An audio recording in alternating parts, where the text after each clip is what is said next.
देवदत्त के अचानक आ जाने से यशोधरा और पन्ना घबराई हुई थी।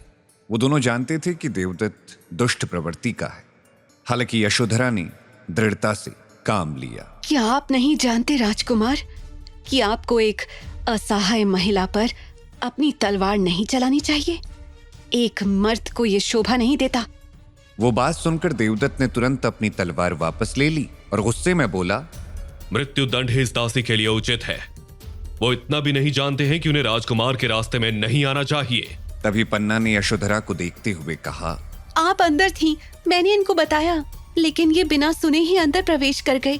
तभी मैंने इनको रोका, पर इन्होंने मुझे धक्का देकर नीचे गिरा दिया। देवदत्त के धक्का देने से पन्ना बहुत दूर गिर गई। वो था भी बहुत ताकतवर और यही वजह थी कि उसको पवित्र ताबीज भी कुछ ही सालों में मिल गई थी। पन्ना की बात सुन देवदत्त फिर से गुस्से में आ गया और उसने फिर से उस पर तलवार उठाई। ये देखकर यशोधरा जोर से बोली, ये मेरा महल है, यहाँ सिर्फ मुझे सजा देने का अधिकार है और मुझे आदेश देने का अधिकार है। ये कहते हुए उसने पन्ना को उठाया।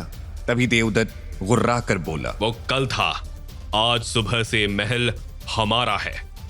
आप अभी इसी वक्त इस महल को खाली करिए। रानी की आज्ञा का राजमुद्रा लगा हुआ पत्र यशोधरा को देते हुए देवदत्त ने कहा। उस पत्र को पढ़कर यशोधरा का चेहरा उतर गया। ठीक है, हम लोगों को 2 दिन का समय दो, हम चले जाएंगे। उसने कहा, समय नहीं है, इस महल को तुरंत खाली कर दें। देवदत्त ने थोड़ा कठोरता से कहा। यशोधरा को उसकी बातों पर क्रोध आया। उसे समझ नहीं आया कि अब वो इस अवस्था में क्या करे। उसने देवदत्त से विनती करते हुए कहा, देवदत्त, जरा सोचो, अगर तुम अभी के अभी महल खाली करने को बोलोगे तो कैसे होगा? यशोधरा देवदत्त से बात कर ही रही थी कि तभी एक आवाज आई, मां, उनसे विनती करने की कोई जरूरत नहीं है। वो कोई और नहीं बल्कि दक्ष था। सभी की निगाहें उसकी ओर घूम गई। दक्ष दरवाजे के सहारे खड़ा था। उसकी आंखें आग के गोले की तरह लाल थी। ओह दक्ष, तुम क्यों आए? जाओ और आराम करो, मैं संभाल लूंगी। यशोधरा तुरंत दक्ष की तरफ भागी चली गई। तभी देवदत्त दक्ष को देखते हुए बोला, ये अभी भी जिंदा है और अपने पैरों पर खड़ा है। बुझता हुआ दिया और जोरों से फड़फड़ाता है। ये सिर्फ सुना था, आज देख भी लिया। इतना कहकर वो अपने सिपाही के साथ मिलकर दक्ष पर हंसने लगा। तभी यशोधरा गुस्से में जोर से चिल्लाई। देवदत्त! जब उसने वो चीख सुनी, देवदत्त ने हंसना बंद कर दिया और गुस्से में बोला, आपने एक बेकार बेटे को जन्म दिया है। आपने हमारे वंश का अपमान किया है। आपके लिए शाही उपहार का कोई उपयोग नहीं है और इस महल में आपके लिए कोई जगह नहीं है। आपका स्थान अब उन दासियों के स्थान पर है। चली जाओ यहां से। उसके शब्द पूरे महल में गूंज उठे और ये बात सुन दक्ष को बहुत ज्यादा गुस्सा आया। उस वक्त उसे लगा जैसे वो अपने चाकू से देवदत्त का सर काट देना चाहता था और ये सोचकर वो आगे बढ़ा, लेकिन उसके शरीर ने उसका साथ नहीं दिया और वो नीचे गिर गया। दक्ष को नीचे गिरा देख देवदत्त और उसके सैनिक उस पर हंसने लगे। तभी यशोधरा उसे उठाने ही वाली थी कि तभी दक्ष खुद से उठकर खड़ा हो गया और देवदत्त की आंखों में आंखें डालकर बोला, देवदत्त, तुम्हारी ये हरकत और इस हंसी को याद रखना। इस बार पवित्र ताबीज को मैं ही जीतूंगा। जहां तुम सबने मेरा अपमान किया है वहीं मुझे सम्मान मिलेगा। ये बात सुन एक बार फिर देवदत्त और उसके साथ के लोग हंसने लगे, लेकिन यशोधरा हैरानी से दक्ष को देख रही थी और फिर वो दक्ष के पास जाते हुए बोली, हमें यहाँ से चलना होगा। यशोधरा दक्ष को लेकर महल की दासी पन्ना की झोपड़ी में रहने चली गई। तभी पन्ना ने यशोधरा से पूछा, और कितने दिन अत्याचार सहेंगे ये राजकुमार? अब तक चुप क्यों हैं? आप कहना क्या चाहती हैं? आप तो सब कुछ जानती हैं। अभी परिस्थितियां हमारे लिए ठीक नहीं हैं। तब पन्ना ने उन्हें फिर से याद दिलाते हुए कहा, आप भी इसी राज्य की रानी हैं और आप ये बात भूल रही हैं। पन्ना की बात सुन यशोधरा ने उसे जवाब में कहा, वो रुतबा, शान शौकत अब मेरे लिए महत्वपूर्ण नहीं है। मेरे लिए एक ही लक्ष्य है और वो है अपने बेटे की माँ बनना और उसकी देखभाल करना। ये बात सुन पन्ना ने दुखी होते हुए कहा, आप इस तरह अपना सर झुका लेती हैं, इसीलिए वो लोग आपके साथ छल करते रहते हैं। वो दिन भी जल्द आएगा जब मैं अपना सिर उठाकर उन सबको जवाब दूंगी जिन्होंने मेरा सिर नीचे झुकाया है। यशोधरा ने बड़े गर्व के साथ अपने बेटे की तरफ देखते हुए कहा। पन्ना और यशोधरा की बातें दक्ष किनारे पर बैठकर सुन रहा था। दक्ष का शरीर बहुत कमजोर हो गया था।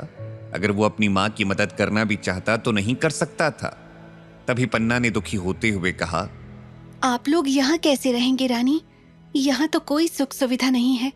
पन्ना की बात सुन यशोधरा ने कहा, हम अभी अभी तो यहाँ आए हैं, एक एक करके सारी चीजें ठीक कर लेंगे। इतना बोलकर वो मुस्कुराने लगी। यशोधरा की बात सुन पन्ना वहां से उठ गई और जाते जाते बोली, ठीक है, मदद के लिए किसी को बुला लूंगी और साथ ही खाने का भी बंदोबस्त कर दूंगी। दक्ष दूर बैठकर कुछ सोच रहा था। यशोधरा उसके पास गई और उसे पानी देते हुए बोली, बेटा, किस बारे में सोच रही हो? अब जाकर आराम कर लो, तुम्हें देखने वैद्य जी आने वाले हैं। यशोधरा की तरफ देखते हुए दक्ष बोला, मैं अब बिल्कुल ठीक हूं मां, मुझे कुछ नहीं हुआ है। वो अपनी मां से बात कर ही रहा था कि तभी ढोल बजने की आवाज आई। वो ढोल नगाड़े इस बात का संकेत दे रहे थे कि प्रतियोगिता कुछ ही देर में शुरू होने वाली है। वो आवाज सुनकर दक्ष ने ठान लिया कि वो इस प्रतियोगिता में हिस्सा लेने जाएगा। तब यशोधरा को थोड़ा डर सा लगा और उसने दक्ष को रोकते हुए कहा, बेटा मत जाओ वहां पर। तुम्हें क्या लगता है वहां जाकर अपमानित होना उचित है? यशोधरा की बात को अनसुना कर दक्ष ने कहा, नहीं मां, जैसे भी हो मुझे जाना है। इस बार मुझे जो चाहिए मैं वो हासिल करके रहूंगा। इस बार उसका विश्वास कुछ अलग ही था। यह विश्वास था युवराज दक्ष का, जो 800 साल पहले मर चुके थे। 800 साल पहले युवराज दक्ष अपने पिछले जन्म में अपने साथ सबसे महत्वपूर्ण पवित्र ताबीज लेकर जन्मे थे। जब युवराज दक्ष अपनी मां के गर्भ में थे तब उनकी मां एक प्रतियोगिता देखने गई थी और उनकी मां का गर्भ दिव्य प्रकाश के संपर्क में आ गया था। भले ही उस समय उनमें कोई बदलाव नहीं आया था, लेकिन उन्होंने देखा कि जन्म लेने वाले बच्चे पर वही दिव्य प्रकाश का निशान था। दक्ष बचपन से ही अलग अलग कलाओं में निपुण था, इसलिए उनके सारे गुरु उनसे काफी खुश थे। उसके शिक्षा को देख वो आश्चर्यचकित होते रहते थे। उस समय इस पृथ्वी पर कोई ऐसा नहीं था जो युवराज दक्ष से जीत सके। अब भी उसका एक ही विश्वास है कि वो किसी के शरीर को भी वश में कर सकता है। इसके अलावा उसको एक विश्वास ये भी था कि अगर वो प्रतियोगिता में जाता है तो वो अपने पुराने जन्म की शक्तियां इस नए शरीर में प्राप्त कर पाएगा। दक्ष का वो जोश देख मां यशोधरा बहुत ही खुश हो जाती है। उसे लगता है कि अब 10 लोगों के सामने उसकी इज्जत होगी। और वहां युवराज दक्ष ने आंखें बंद कर ली और सोचने लगा, क्या ये सचमुच वीरतापूर्ण होगा? क्या होगा अगर ये शरीर इसके लायक ही ना हुआ तो? क्या मैं मां यशोधरा का दर्द देख पाऊंगा?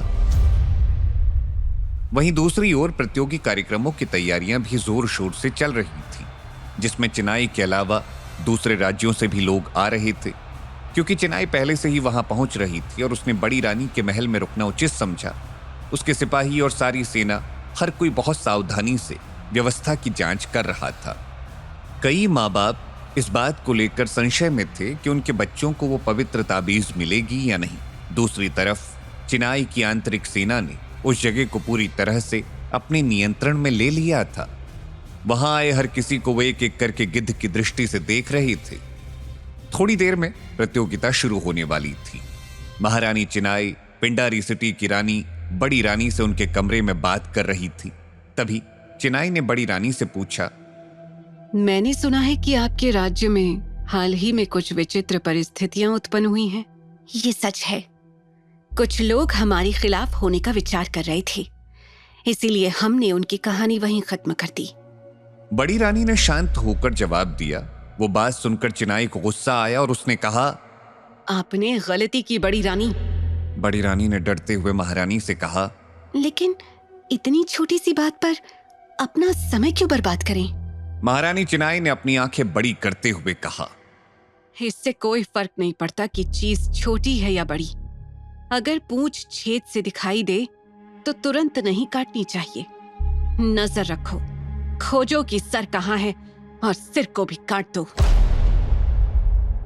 बड़ी रानी को कुछ समझ नहीं आ रहा था कि चिनाई ये सब क्या बात कर रही थी, पर उसने बिना संदेह के कहा, ठीक है, मैं आज से ही आपकी बात का पालन करूंगी।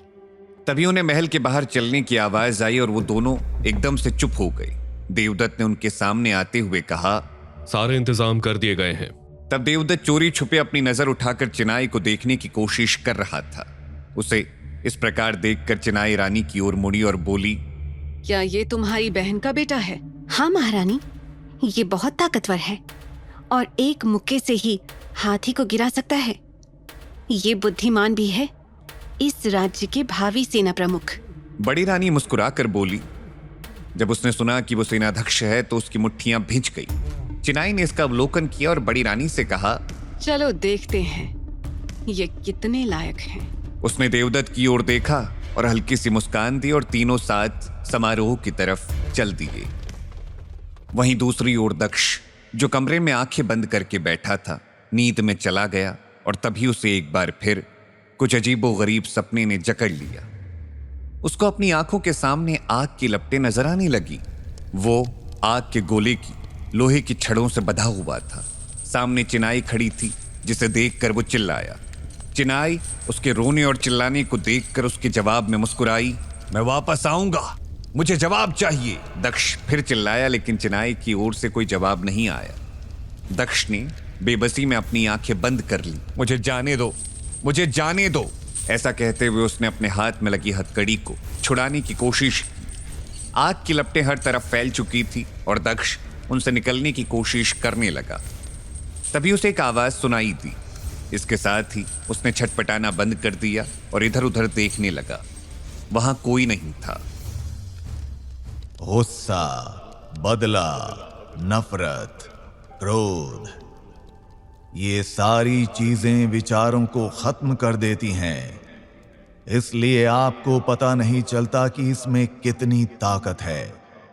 इस बंधन से निकलने के लिए आपको शांति से विचार करना होगा। अब आपके चारों ओर ये आग है। आपकी मानसिक स्थिति और इन बंधनों के बीच मानसिक द्वंद्व हैं। जब आप उन पर विजय प्राप्त कर लेंगे, तभी आपको सफलता मिलेगी। दक्ष ने उन शब्दों को सुना और सोचा। कुछ ही देर बाद उसे वो उत्तर मिल गया जो वो चाहता था। उसने एक गहरी सांस ली और अपनी आंखें बंद कर ली। कुछ ही क्षणों में उसकी बेड़ियां गायब हो गई। उसके चारों ओर का आग का गोला गायब हो गया। मैं नहीं जानता आप कौन हैं। मेरा मार्गदर्शन करने के लिए धन्यवाद, दक्ष ने आंखें बंद करते हुए कहा। तभी फिर से आकाशवाणी सुनाई दी। वायु, आकाश, पृथ्वी, जल, अग्नि, ये सब प्रकृति के स्रोत हैं। ये सभी मनुष्य में भी हैं।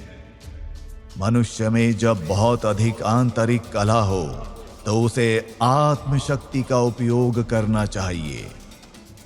आत्मशक्ति इस ब्रह्मांड के जैसे अनंत है। इसका ना कोई आरंभ है और ना ही कोई अंत। ये सब इस ब्रह्मांड की गति पर निर्भर करता है। आपके हुनर पर यह निर्भर करता है कि आप इसका उपयोग कैसे करते हैं। अपने आप पर विश्वास रखें। यदि आप अपने अंदर की 5 इंद्रियों को उत्तेजित करते हैं तो आपकी आत्मशक्ति आपके साथ हमेशा रहेगी और फिर आप कुछ भी हासिल कर सकते हैं। आपकी ताकत आपका शरीर नहीं है, उसमें समाई आत्मा तुम्हारी शक्ति है। तुम्हें सबसे पहले अपनी आत्मा को जानना होगा।